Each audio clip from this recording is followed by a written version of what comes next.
வணக்கம். அமெரிக்க அதிபர் Donald Trump இந்தியாவை பயங்கரமாக நேசிக்கக்கூடிய ஒரு நண்பர் என்று சொல்ல முடியாது. இந்தியாவிற்காக ஸ்பெஷலாக எதையும் செய்வார் என்று நமக்கு தோன்றவில்லை. அவ்வாறு நினைக்கக்கூடிய ஏராளமானவர்கள் இங்கு இருக்கக்கூடும். ட்ரம்பின் நோக்கம் அமெரிக்காவை அதிக வலிமைப்படுத்துவது மட்டுமாகும். அதை தவறென்று நம்மால் சொல்ல முடியாது. காரணம், அதற்காகத்தான் அவரை அந்நாட்டு மக்கள் தேர்ந்தெடுத்துள்ளார்கள். ட்ரம்பின் நிலைப்பாடுகள், செயல்பாடுகள் குறித்து நாம் கருத்து கூறுவதாக இருந்தால் அது மாறுபட்ட கருத்துக்களாக இருக்கும். காரணம், அவரது சில செயல்பாடுகளோடு ஒத்துப்போகும் நிலை இருக்கும், சிலவற்றை எதிர்க்கும் நிலை இருக்கும். அத்தகைய தீவிரமான நிலைப்பாடுகளையும் மாறுபட்ட பார்வையையும் கொண்டுள்ள ஒருவராவார் ட்ரம்ப். ட்ரம்போடு ஒத்துப்போகக்கூடிய ஒரு விஷயத்தை பற்றித்தான் இங்கு இந்த காணொளியில் இப்போது பேசவுள்ளோம். மோடியும் ட்ரம்பும் சேர்ந்து ஏதோ பெரிய திட்டத்தை தீட்டியுள்ளார்களோ என்று சந்தேகிக்கும் விதத்திலான சில விஷயங்கள் நடக்கின்றன. அதாவது, இந்தியாவும் அமெரிக்காவும் சந்திக்கக்கூடிய பொதுவான ஒரு பிரச்சனை உள்ளது. அமெரிக்கா எதிர்கொள்ளும் ஒரு மிகப்பெரிய பிரச்சனையாக உள்ளது அண்டை நாடுகளில் இருந்து நடக்கும் சட்டவிரோதமான குடியேற்றம். அதேபோல இந்தியா எதிர்கொள்ளும் ஒரு பிரச்சனையும் அண்டை நாடுகளில் இருந்துள்ள அத்துமீறிய சட்டவிரோத குடியேற்றம்தான். குறிப்பாக வங்கதேசத்தில் இருந்து நடந்துள்ள சட்டவிரோத குடியேற்றம் மிகப்பெரிய பிரச்சனையாக உள்ளது. அமெரிக்கா சொல்வதன் அடிப்படையில் அங்கு 40 லட்சத்திற்கும் அதிகமான சட்டவிரோத குடியேற்றக்காரர்கள் இருப்பதாக அறிய முடிகிறது.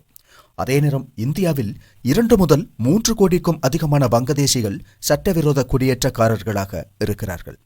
இந்திய அரசும் அமெரிக்க அரசும் ஒரே மாதிரி சிந்திக்கக்கூடிய ஒரு விஷயமாகும் இந்த அத்துமீறிய குடியேற்ற விஷயம்.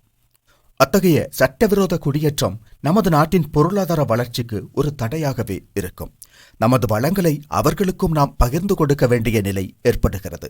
உதாரணமாக தமிழகத்தை எடுத்துக்கொண்டால் இங்கு 7 கோடி பேர் இருப்பதாக வைத்துக் கொள்வோம். இந்த 7 கோடி மக்கள் அல்லாமல் மேலும் ஒரு 50 லட்சம் பேர் சட்டவிரோதமாக இங்கு குடியேறினால், போலி ஆதாரங்களை தயாரித்து இங்கு அவர்கள் தங்கினால், நமது மக்களுக்காக அரசு ஒதுக்கும் சலுகை திட்டங்கள் அனைத்திலும் சட்டவிரோதமாக குடியேறியுள்ள 50 லட்சம் பேருக்கும் பங்கு கொடுக்கும் நிலை ஏற்படும். அப்படியாகும்போது நமது மாநிலத்தின் வளர்ச்சியில் அது பெரும் தாக்கத்தை ஏற்படுத்தும்.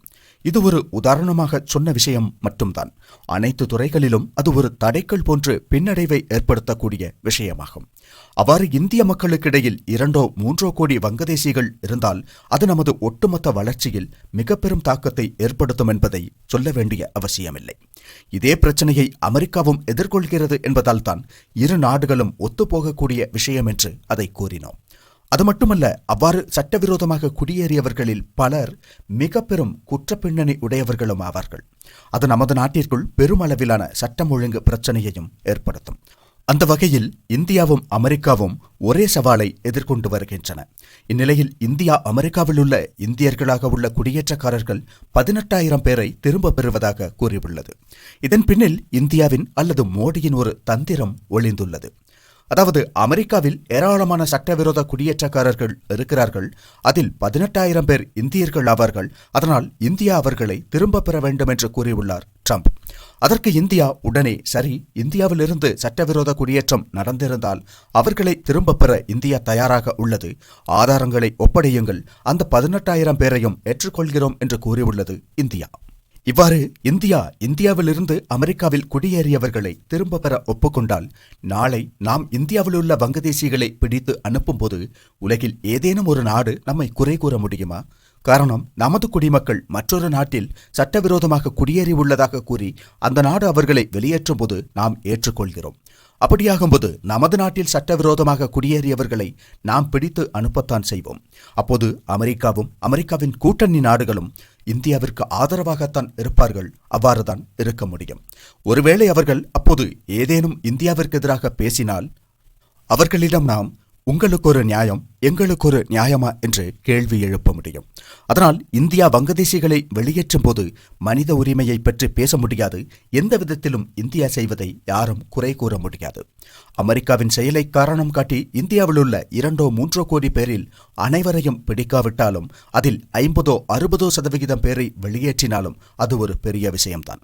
அதற்காகத்தான் இப்போது வளரியை வீசிவிட்டுள்ளார் பாரத பிரதமர் நரேந்திர மோடி.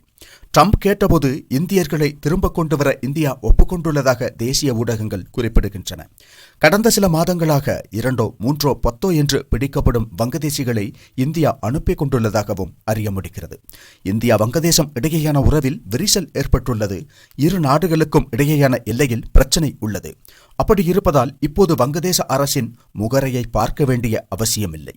தயவு தாட்சண்யம் ஏதுமின்றி நாம் செய்ய வேண்டியதை செய்யலாம்.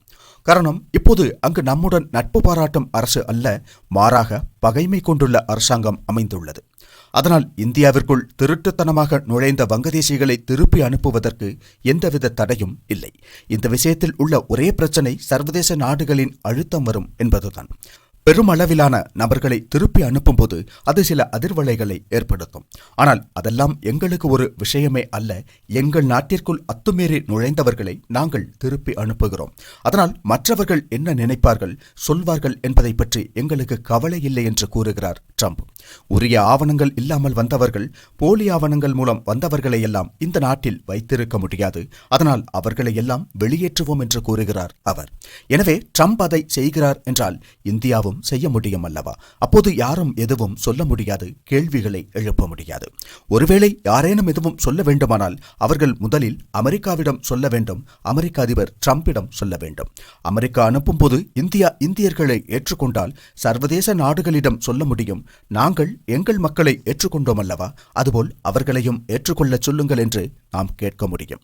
இங்குள்ளவர்களை வெளியேற்றுவதற்கான தார்மீக உரிமை எங்களுக்கு உள்ளதென்று நாம் வாதிட முடியும். தற்போது வங்கதேசத்துடன் நல்ல விதமான நட்பு இல்லாத காரணத்தால் அது மிக எளிதான ஒரு விஷயமாகும். இதை நல்ல ஒரு வாய்ப்பாக நாம் பயன்படுத்த முடியும். நீண்ட காலமாகவே வங்கதேசிகளை திருப்பி அனுப்ப வேண்டும் என்ற கோரிக்கை இந்தியாவிற்குள்ளும் இருந்து வருகிறது. இப்போது ஹிந்தி திரைப்பட நடிகர் ஷோயிப் அலி கான் வீட்டில் நுழைந்து அவரை தாக்கியுள்ளவன் ஒரு வங்கதேசிதான். எல்லையில் முள்வேலியை அமைத்து அடைக்க வேண்டிய செயல்களும் நடந்து வருகின்றன. அப்படியாகும்போது இங்குள்ளவர்களை கண்டுபிடித்து வெளியேற்ற கிடைத்த நல்லதொரு வாய்ப்பாக இதை பார்க்கலாம்.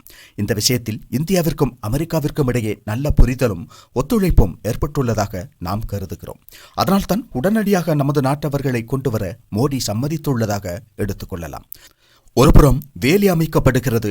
அஸ்ஸாம் உட்பட உள்ள இடங்களில் இருந்து வங்கதேசிகளை திருப்பி அனுப்புவதற்கான நடவடிக்கைகள் மேற்கொள்ளப்பட்டு வருகின்றன. இந்தியர்களை திரும்ப பெறுவதாக இந்தியா கூறியுள்ளது.